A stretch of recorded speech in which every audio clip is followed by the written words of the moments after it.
जय श्री कृष्णा। दोस्तों, आज मैं आपको एक ऐसा पाठ बताने वाली हूँ, एक इतना पावरफुल पाठ बताने वाली हूँ कि आपका रोग तुरंत ठीक होने वाला है। और कोई भी किसी भी व्याधि के अगर आप शिकार हैं, जहाँ आपको बहुत परेशानी हो रही है, अपने शरीर में कोई ना कोई व्याधि लगी रहती है, कोई ना कोई रोग लगा रहता है, तो आप बहुत ज़्यादा थक गए हैं, दवाइयाँ डॉक्टरों के पास जा जा के, हॉस्पिटलों के चक्कर खा के और बड़े बड़े विद्वानों के पास अपनी कुंडलियाँ दिखा के, ग्रहों के उपाय करके, सब कुछ करके आप थक गए, हार गए हैं। तो अब क्या करें, कौन सा रास्ता हमारे पास बचता है?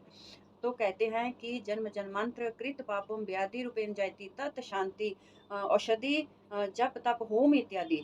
है ना, हमारे ऋषि मुनियों ने बोला है कि जन्म जन्म के जो हमारे जन्म जन्मांतर के पिछले जन्म के पूर्व जन्म के जो हमने कर्म किए हैं, वो हमें रोगों के थ्रू भोगने ही पड़ते हैं। शरीर में रोग क्यों आते हैं कि हमारे पूर्व जन्म के कोई ना कोई पाप होते हैं, वो कटते हैं। तो पाप कैसे कटते हैं कि रोगों के जरिए। आपको रोग आएगा तो पाप कटेंगे।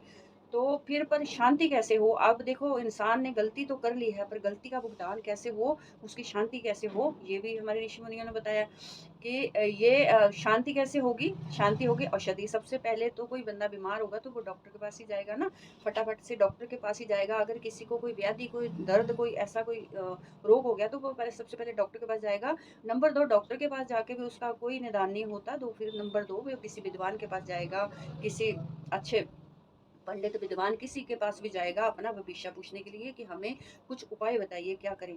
तो उपाय करने के बाद भी फिर कोई रिलीफ नहीं मिल रहा, तो उसके बाद हम क्या करें? उसके बाद क्या बचा? जप तप होम इत्यादि। क्योंकि फिर उसका तो निदान यही है कि जप तप होम इत्यादि, मतलब कि हमें जप करना होगा, आराधना करनी होगी किसी की। जब होम होम जैसे यज्ञ वगैरह करना होगा, उससे हमारे जो पूर्व जन्म के कर्म हैं उनकी शांति होगी और उनमें कमी होगी। तो इसके लिए फिर आपको कोई ना कोई मंत्र चुनना चाहिए, कोई ना कोई ऐसा आपको इष्ट देव, ऐसा कोई ना कोई आपको देवता चुनना होगा या देव चुनना होगा कि जिसके ऊपर आपका ट्रस्ट है। आपकी आराधना, उसकी आराधना करने से आपके ये रोग में या किसी भी समस्या का आपकी का समाधान हो।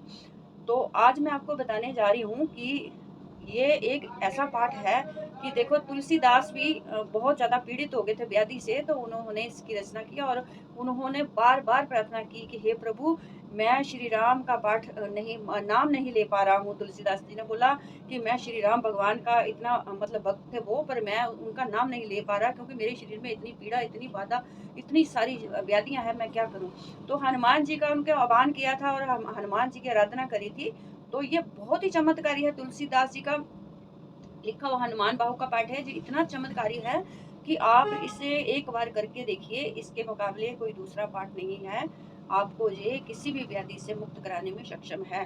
तो सबसे पहले आपको क्या करना होगा कि हनुमान बाहु का पाठ जो आपने करना है, कम से कम 21 दिन या 31 दिन या ज़्यादा से ज़्यादा अगर आप सवा महीना 41 दिन कर लें तो भी बहुत अच्छा है। डेली में एक पाठ कर लें और कुछ भी नहीं करना है। हनुमान जी के चौकी लगाएं और उस पर रेड कपड़ा बिछा के हनुमान जी को कोई हनुमान जी का स्वरूप रख दें, जहाँ राम सीता लक्ष्मण जी के साथ जो उनका चरणों में होता है वो ही रख लें, वो भी बहुत अच्छा रहता है। तो फिर उसके बाद आपको एक दिया जलाना होगा हनुमान जी के नाम का, तिल के तेल का आगे, और दिया जला के, और आपको कुछ भी नहीं करना, संकल्प करके अपना संकल्प लेना है और अपना रोग निवारण के लिए ये मैं पाठ कर रहा हूँ, इसके लिए प्रार्थना करनी है कि ये मैं इतने दिन पाठ करूंगा और ये हनुमान जी, जैसे आपने तुलसीदास जी की पीड़ा को हरा था वैसे ही मेरे शरीर की व्याधि को हर लीजिए।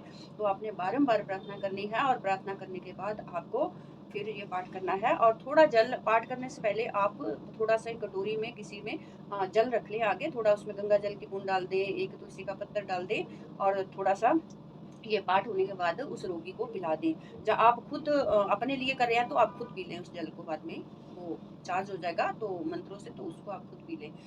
तो ऐसे करने से अगर कोई रोगी सक्षम नहीं है पाठ करने में, या कोई ऐसे है, कोई बेड पे है, या कोई मतलब कि कर ही नहीं सकता है और बहुत ज़्यादा प्रॉब्लम है, तो सक्षम है नहीं है करने में, तो आप कोई घर का मेंबर उसके नाम का संकल्प करके ये पाठ कर सकता है उसके लिए।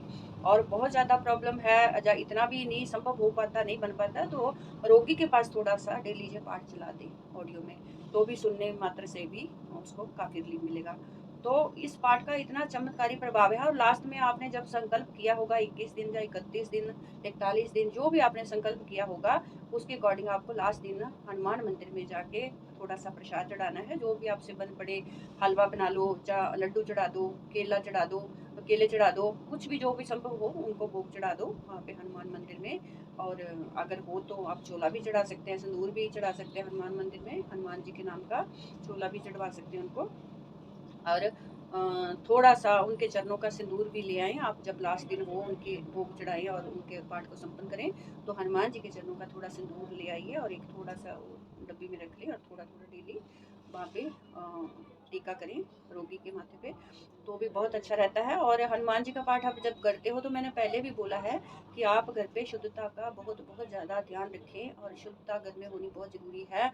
मांस, मदिरा, अंडा ये चीज़ें सब त्याग दें और सात्विक घर पे भोजन बने और सात्विक ही चीज़ें हों और घर पे पूरी स्वच्छता का ध्यान रखें। और पाठ में काली चीज़ों का और नीली चीज़ों का प्रयोग ना करें। काला कपड़ा, नीला कपड़ा वर्जित है। जो आसन होगा आपका वो भी रेड ही होगा और जो पाठ करने वाला है वो भी कोई रेड वस्त्र धारण कर ले या सिर पे कोई रेड रुमाल रख ले, तो ये पाठ करे तो बहुत अच्छा है। और इस पाठ में बहुत ध्यान रखने की ज़रूरत है। बाकी हनुमान जी देखो बहुत ही अच्छे, बहुत ही भोले वाले और बहुत ही एक तुरंत सुनने वाले देवता हैं, तुरंत सुनने वाले हैं, वो हमारे आस-पास ही रहते हैं। तो आपको कहीं भी उनको ढूँढने की ज़रूरत नहीं है। आप ये पाठ शनिवार या मंगलवार को स्टार्ट कर सकते हैं और फिर आप देखिए रिज़ल्ट। आपको हॉस्पिटलों के चक्कर कभी नहीं लगाने पड़ेंगे, आपको डॉक्टरों के चक्कर नहीं लगाने पड़ेंगे, ये मेरा वादा है। आप इसे बहुत अच्छी तरह से और पूरी श्रद्धा से करिए, तो आपका कल्याण होगा और हनुमान जी भगवान राम की कृपा से आपके सारे कार्य सफल करेंगे, सारे कार्य सिद्ध होंगे। तो इसी के साथ ही कल हमारा फेसबुक पेज पे आस्था एस्ट्रोलॉजी पे लाइव आने वाला है। लाइव रहेंगे हम कल 12 से 2 बजे के बीच, तो आप हमें ज्वाइन करें और हमारे साथ जुड़ें और जो भी आपकी प्रॉब्लम होगी, जो आपके क्वेश्चन होंगे हमसे शेयर करें। हम कोशिश करेंगे कि आपकी हम हर समस्या का समाधान किया जाए। तो इसी के साथ मैं आपसे विदा लेती हूँ और खुश रहें, प्रसन्न रहें और हमारे साथ जुड़े रहने के लिए आपका बहुत बहुत शुक्रिया, बहुत बहुत धन्यवाद।